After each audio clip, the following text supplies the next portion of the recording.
शिवी तिच्या खोलीत शांतपणे झोपली होती तर देव त्याच्या खोलीत अस्वस्थपणे इकडून तिकडे फिरत होता. का कुणास ठाऊक त्याला शिवानीबद्दल वेगळंच फील होत होतं. जणू त्याच्या मनात शिवी जागा करू लागली होती का? देव पण शिवानीकडे वळला जात होता. तो तिची काळजी का करतोय? तिच्या वेदनांनी त्याला का त्रास होत आहे? असे किती प्रश्न यावेळेस त्याच्या मनात घोळत होते माहित नाही. स्वतःला जुळवत तोही सुखाच्या तंद्रीत गेला.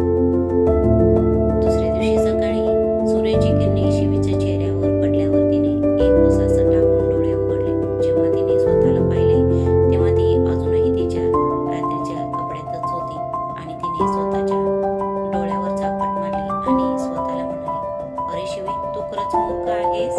म्हणजे तू त्याला जवळ येण्यासाठी अजून एक संधी दिलीस. आता बघ, तो तुला उचलून आत घेऊन आला. स्वतःशीच बडबडत ती उठली, फ्रेश होऊन तयार व्हायला गेली. दुसरीकडे देव उठून तयार झाला होता. आज दोघांना दिल्लीला जायचे होते. तो बाहेर आला आणि पार्कमध्ये बसून मेल्स तपासू लागला. कारण शिवी अजून आली नव्हती म्हणून तो कामाला लागला. काही वेळाने शिवीही आली आणि समोर बसली. तिने त्याला हळूच गुड मॉर्निंग विश करून नाश्ता तिच्या प्लेटमध्ये ठेवत होती. तिचा आवाज ऐकून देव डोके वर करून तिच्याकडे बघू लागला. आज शिवी खूप सुंदर दिसत होती. तिने फारशी मेकअपही केली नव्हती. शिवीने निळ्या आप शोल्डर कुर्तीसोबत रफ जीन्स घातली होती. काही मोकळे केस तिच्या चेहऱ्यावर पडले होते आणि ती आनंदाने टोस्ट खात होती आणि देव तिच्याकडे बघत कॉफी पित होता. देवने अचानक तिला विचारला, तू माझ्याशी लग्न का करतेस? त्याच्या प्रश्नाने शिवानीचं हात थांबले आणि ती देवकडे पाहू लागली. देव पुढे म्हणाला, म्हणजे आपण दोघे एकमेकांना नीट ओळखत नाही. तू मला अजून नीट ओळखत नाही. आम्ही खूप भांडतो म्हणून तू आईला नकार देऊ शकली असतेस ना? तू आजोबांना का हो म्हणालीस? आणि जर मला हे लग्न मान्य नसेल तर आमचं नातं पुढे जाऊ शकत नाही. मग शिवी ही टोस्ट खात आरामात म्हणाली, हेच प्रश्न मी तुला विचारले तर तुझं उत्तर काय असेल? तिचे म्हणणे ऐकून देव एक भव्या उंचावत म्हणाला की मी तुला आधी प्रश्न विचारला आहे, तू उलट मला प्रश्न विचारू नको, उत्तर दे. ठीक आहे, मीच उत्तर देते म्हणून शिवानी म्हणाली, कारण मला सौम्या आंटी आणि आजोबांचे मन दुखवायचे नव्हते आणि माझ्या आईची शेवटची इच्छा होती की मी तुझ्याशी लग्न करावं. राहिली गोष्ट आपलं नातं पुढे नेण्याची, वेळासोबत सगळं ऍडजस्ट होते. आपण पण करू.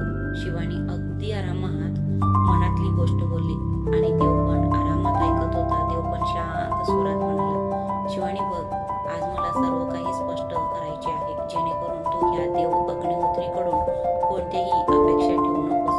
त्याच्या बोलण्यावर शिवानी त्याच्याकडे पाहू लागली. देव पुढे म्हणाला, मी हे लग्न फक्त माझ्या आईचं वचन पूर्ण करण्यासाठी करत आहे. माझ्यासाठी माझी आई सगळ्यात इम्पॉर्टंट आहे.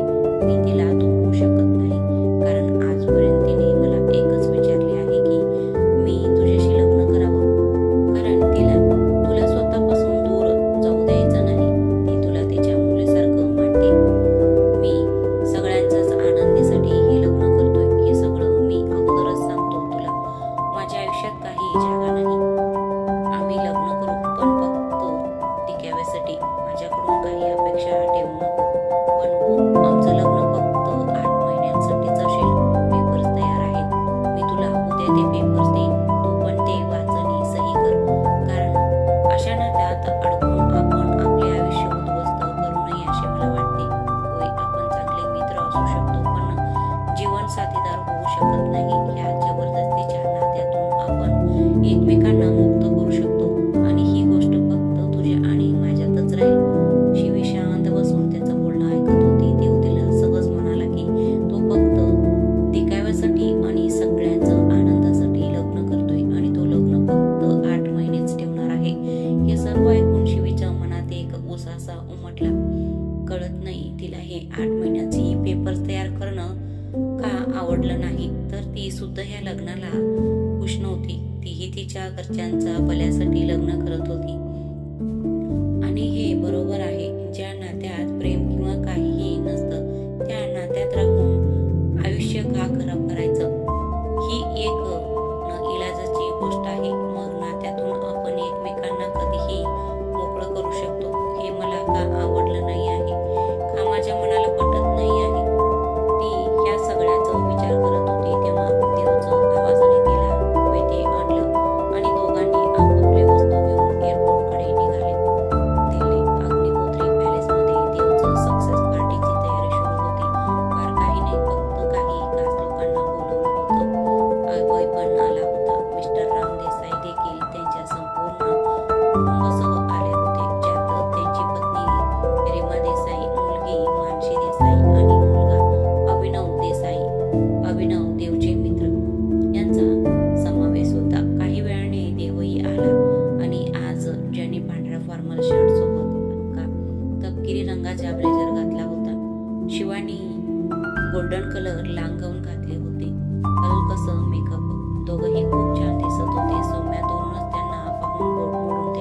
अभय आश्चर्याने बोलला, तुम्ही शिवानी आहात ना?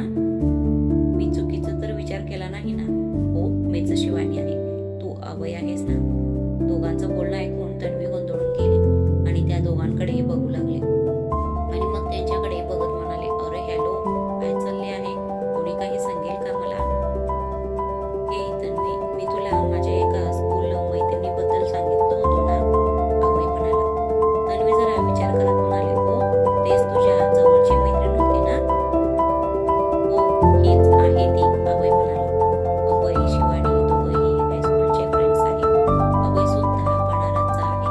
तो नुकताच दिल्लीत डॉक्टरेट शिकण्यासाठी आला होता आणि नंतर इथेच स्थापित झाला होता. तन्वी अभयला कशी ओळखते असं अनेकांचा गोंधळ पडला असेल. तन्वी आणि अभय दोघंही डॉक्टर आहेत आणि दोघंही एकाच महाविद्यालयामध्ये शिकले आहात. तुम्हा दोघांची जोडी खूप चांगली आहे. आता मला सांगा, पुढे काय होणार? शिवानी म्हणाली.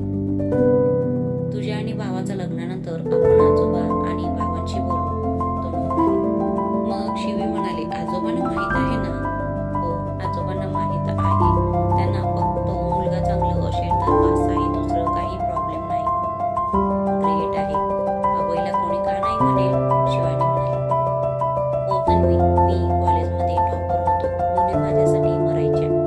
आताही माझ्यावर खूप मुली मरतात. माहित आहे का तुला? अभय हसत तिला चिडवत म्हणाला.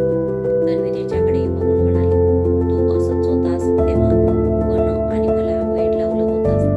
आता जर कोणीही चटकीन तुझ्या जवळ आले की त्याचे पाय मोडून हातात देईन मी, लक्षात ठेव. तिचे बोलणे ऐकून अभय तोंड उघडून तिच्याकडे पाहू लागला आणि शिवी जोरजोरात हसायला लागले. तुमचं चालू दे, मी येते म्हणत शिवानी हळूच तिथून निघाली. अभय पण देवचे अभिनंदन करण्यासाठी देवकडे गेला. बाजूला शिवी एकटीच उभा होती. देव आणि त्याचे काही मित्र, अभिनव, ऋषभ, समर त्याच्यासोबत उभे होते. देव, वहिनी तिथे एकटी उभा आहे, तिला पण बोलव आणि सगळ्यांची ओळख करून दे. एक मात्र आम्हाला माहित आहे, तुझी बायको सर्वात सुंदर आहे. याचा अर्थ असा आहे की तू तिचं ओळख आमच्यासोबत करून देणार नाहीस, अभिनव म्हणाला. हे ऐकून देव म्हणाला, चला भेटू, मी कुठं तुम्हाला नाही म्हणत आहे. तू वेडा आहेस का? आपण तिला वहिनी म्हणून हाक मारायला थोडंस लाज वाटते, ऋषभ म्हणाला. दोघांचे नाटकं पाहून देव म्हणाला, फार नाटक करू नका. मला माहित आहे तुम्ही किती लाजता. त्यांचे बोलणे ऐकून दोघंही मनापासून हसले. मग ऋषभ म्हणाला, जा बाळा, ज्यूस पिऊन बघ, तिकडे वहिनी कुणासोबत डान्स करत आहे. तू खडूस आणि आकडूस राहतोस. तू त्यांच्यासोबत डान्स करणार नाहीस, पण वहिनी किती आनंदी दिसत आहे. तशी ती हसते तेव्हा खूप छान दिसते. त्यांचे बोलणे ऐकून देव रागाने उठला आणि म्हणाला, तुम्ही दोघे माझे मित्र आहात की तिचे? दोघांनी शिवीकडे बोटे दाखवत म्हणाले, अरे यार देव, आम्ही तुझंच मित्र आहोत, पण वहिनीचे साथ देणार आहे. कमी वेळातच नातं लवकर जुळून येतात ना. तुम्ही पटकन इथून निघून जा, तुम्हाला राग आणू नका, देव चिडत म्हणाला. अरे यार, जरा शांत हो, आम्ही गंमत करत होतो. जा आणि तू वहिनी बरोबर डान्स कर, नाही तर दुसरे कोणीतरी वहिनीला पाहून इम्प्रेस होणार, अभिनव म्हणाला. देव शांतपणे म्हणाला, तुमचं बकवास बोलणं बंद करा. तसं काही नाही, ती डान्स करते म्हणून छान पार्टीला मजा येते. त्याचे बोलणे ऐकून दोघंही जोरजोरात हसले, कारण देवच्या डोळ्यासमोर शिवी आनंदाने बोलत होती आणि अभयसोबत नाचत होती. तिच्या डोळ्यात एक हलकीशी मस्तराणी भावना दिसत होती. दोघांनीही हळू तन्वीकडे इशारा केला. समोर उभ्या असलेल्या तन्वीने दोघांना हे करायला सांगितले होते. तन्वी देवजवळ आली आणि त्याच्यासमोर हात पुढे करत म्हणाली, दादा डान्स. देव हसत हसत तिचा हात धरला आणि म्हणाला, ऑफकोर्स माय प्रिन्सेस. दोघे डान्स करायला सगळ्यांच्या मध्ये आले. देवची नजर फक्त शिवीवर होती आणि अभयवरही. अभयचा हात शिवीच्या कमरेवर होता. ते पाहून देवला अजिबात चांगलं वाटलं नव्हतं. तन्वी देवकडे लक्ष देऊन पाहत होती आणि घरातल्या घरात हसत होती. सगळ्यांचे पार्टनर बदलले आणि शिवी त्याच्या जवळ येताच ते शांत झाले आणि तिला विचित्र अस्वस्थ वाटू लागलं. देव नुकताच तिच्याकडे टाक लावून पाहत होता.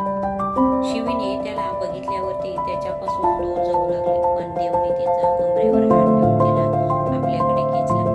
शिवीचे दोन्ही हात देवच्या छातीवर आले आणि शिवानीचा हात त्याच्या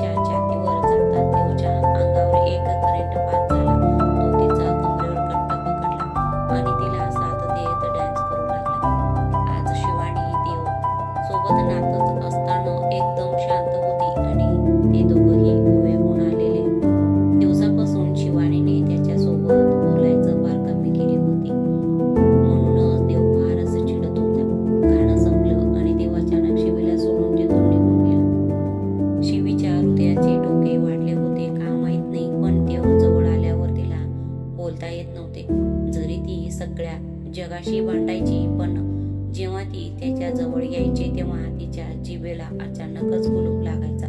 तिने स्वतःला नॉर्मल करत सर्वांमध्ये येऊन सामील झाली. देव त्याच्या खोलीत आला आणि आरशासमोर उभा राहिला आणि स्वतःशीच म्हणाला, देव तू काय करत होतास?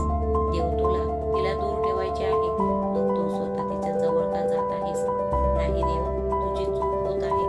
तिच्या मनात स्वतःबद्दल भावना आणू नकोस आणि स्वतःला तिच्याबद्दल काहीही वाटून घेऊ नकोस. फक्त शांत राहा आणि दूर राहा. म्हणून तो स्वतःला नॉर्मल करून पुन्हा खाली आला. काही वेळाने सगळे हळूहळू तिथून निघून गेले. सगळे निघून गेल्यावर सगळे फ्रेश होऊन आपापल्या खोलीत झोपायला गेले. देवने शिवेला सर्व काही सांगितले होता, कारण नंतर तिने दुःखी होऊ नये आणि देवबद्दल तिला काही वाटू नये किंवा त्याच्याकडून काही अपेक्षा नसावी. अपेक्षा ठेवणं नंतर तिचं अपेक्षा भंग होणं, त्याला हे नको होतं. तो नाही तिला सांगितलं तर लग्न झाल्यानंतर तो तिच्यापासून लांब राहताना तिला त्रास होऊ नये म्हणून तो शिवानीला सगळं काही सांगितलं होतं. शिवला हे सगळं सांगितलेलं तेव्हापासून शिवी देवसोबत फार कमी बोलत होते. देवलाही हे जाणवत होतं, पण त्याला स्वतःला शिवीपासून दूर ठेवायचं होतं. काही वेळातच एक आठवडा उलटून गेला आणि शिवानी देवच्या लग्नाची तयारी अग्निहोत्री पॅलेसमध्ये सुरू झाली. उद्या हळद होती आणि आज संपूर्ण घरात पूर्ण दगदग चालू होती, कारण हळदीसोबतच मेहंदीचे विधीही होत होते. कारण लग्नाचं शुभ मुहूर्त फक्त 2 दिवसांनी होतं आणि लग्नासोबतच सर्व विधी या 2 दिवसात पूर्ण करायच्या होत्या. अग्निहोत्री पॅलेस पूर्णपणे वेगळाच चमकत होतं. सौम्य मार्ग वळत होती. आश्रमातून कमला मावशी पण आली होती. सगळीकडे लोक सामान्यण्यात व्यस्त होते, तर शिवी तिच्या खोलीत बसून हळदीच्या कपड्यांकडे बघत होती. पण तिचे लक्ष दुसरीकडे कुठेतरी होते. इतक्यात तन्वी खोलीत आली आणि तिला पाठीमागून मिठी मारत म्हणाली, काय यार शिवी, तू अजून असंच बसली आहेस? उद्या तुझं हळद आहे, म्हणून जरा तरी चेहरा हसरा ठेव. बघू, स्माईल कर जरा. तू अजून तुझं ड्रेस सुद्धा उघडले नाहीस, म्हणजे तू मला आता रडवणार आहेस की काय? काही अडचण असेल तर आताच बघता येईल ना. एकदा तरी ड्रेस घालून ट्राय कर प्लीज. तन्वी बोलतच होती. शिवानी तिच्या तोंडावर हात ठेवून म्हणाली, तनू बास कर, किती बोलशील? पाणी घे, पाणी पे. तुझं घसा सुकले असेल. अभय तुला कसं सांभाळणार माहित नाही. तन्वी चेहरा विचित्र करून, असू दे, तू जा. आधी घातलेला तो ड्रेस काढ. आता तुला मेहंदीचा ड्रेस घालायचा आहे, जा पटकन. मग शिवानी कपडे घेऊन तिथून बाथरूम मध्ये जाते. देव त्याच्या खोलीत बसून काम करत होता. सकाळी गणेश पूजानंतर सौम्याने त्याला घरातून बाहेर जाण्यास नकार दिले होते. संपूर्ण मीटिंग घरी बसूनच संपली. समरने तिथेच चेक करून फाईल देवच्या दिशेने धरत म्हणाला, सर ही फाईल. तो वळला आणि समरला म्हणाला, तुला एक सांगू का? फाईल घेऊन देव त्याला म्हणाला, समर सर मी ऑफिसमध्ये आहे, घरी नाही. मित्र आहोत ना आम्ही, मग सर कशाला? दुसरं काय सांग, तुला काय सांगायचं आहे? देव, मला माहित आहे तुझ्यात प्रेमाला किंचितही जागा नाही, पण सगळे सारखेच नसतात. शिवानी खूपच चांगली मुलगी आहे आणि सगळ्यांना हसवून स्वतः मात्र दुःखी राहते. ती खूप समजूतदार आहे देव. ती प्रत्येक नातं खूप छान जगू शकते ना. ती तुला कधी दुखवू शकते ना दुसऱ्यांना दुखवू शकते. मी अजूनही सांगतोय की असं करू नकोस. शिवानीला अजून काही कळलं नाहीये. तू हे न केलेलं बरं होईल आणि नातं समजून घेण्याचा प्रयत्न कर. बाकी तुझी इच्छा आहे. देवला समोर खूप समजावून सांगत होता. त्याचे बोलणे ऐकून देव शांत सुरात म्हणाला, मी काल तिला सर्व काही सांगितलं. तिला काही प्रॉब्लेम नाही. देव, काय बोलतोयस तू? सगळं काही तिला सांगितलंस? म्हणजे शिवानीला तिच्याबद्दल पण सांगितलंस? समोरला धक्काच बसला होता. त्याचं बोलणं ऐकून देव तिच्याकडे पाहू लागला आणि खिडकीतून बाहेर बघत म्हणाला, नाही, फक्त पेपरबद्दल बोलून आले. माझ्या आयुष्यात नसलेल्या गोष्टीबद्दल मी कुणासमोरही बोलत नाही. पण तू किती दिवस तिच्यापासून ही गोष्ट लपवून ठेवणार आहेस? हो, तिला तू सांगायला हवं होतं देव. प्लीज समर, माझ्याशी या